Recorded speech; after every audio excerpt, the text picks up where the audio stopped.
I suddenly suspected that my stepmother had poisoned the porridge, so I took a sniff with my own nose. Sure enough, I detected an odd smell. To preserve the evidence, I took out a plastic container and poured all the porridge into it. Worried that my stepmother might notice, I returned the empty bowl to the kitchen and praised her for making such delicious porridge today. But just as I turned to leave, my stepmother called out to me. It turned out she had seen water leaking from my backpack. I could only explain that the water bottle in my bag was leaking. At that moment, I told a lie and hurriedly left. My stepmother didn't think much of it, but when she went to mop the floor, she realized that what was dripping on the floor wasn't water.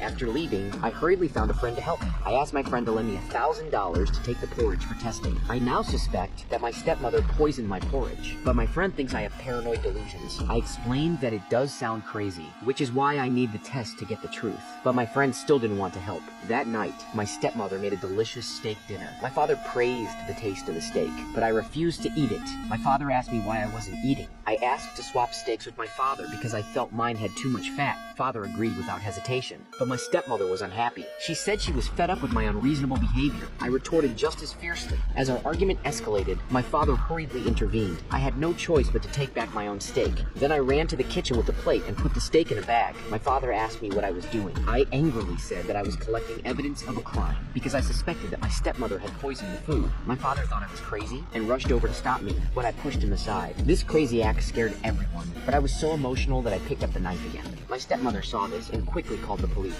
This caused my emotions to spiral out of control once again. I stabbed my stepmother in the stomach with the knife. Just as my stepmother collapsed, the police arrived at the scene. They immediately restrained me. I was detained at the police station on charges of intentional assault. My father hired the best lawyer to defend me. However, the current situation is highly unfavorable for me. The lawyer advised me to voluntarily admit that I had mental issues. Only then could I avoid imprisonment. But I refused to admit that I had a mental illness. I did not regret my actions at all. At that moment, my younger brother walked in. With tears in his eyes, he urged me to cooperate with the lawyer. Otherwise, he would testify in court that I had a mental illness. Seeing my younger brother crying, I eventually chose to compromise. In court, I voluntarily admitted that I had a mental illness and ultimately avoided prison. But seeing my stepmother's arrogant demeanor left me feeling extremely unhappy. After spending half a year in the mental hospital, my stepmother came to visit me alone one day. She first pretended to show concern for me and even apologized. I didn't want to respond, but my stepmother's next words completely shattered me. It turned out that my father had suddenly died of a heart attack shortly after marrying my stepmother, and he hadn't left any will.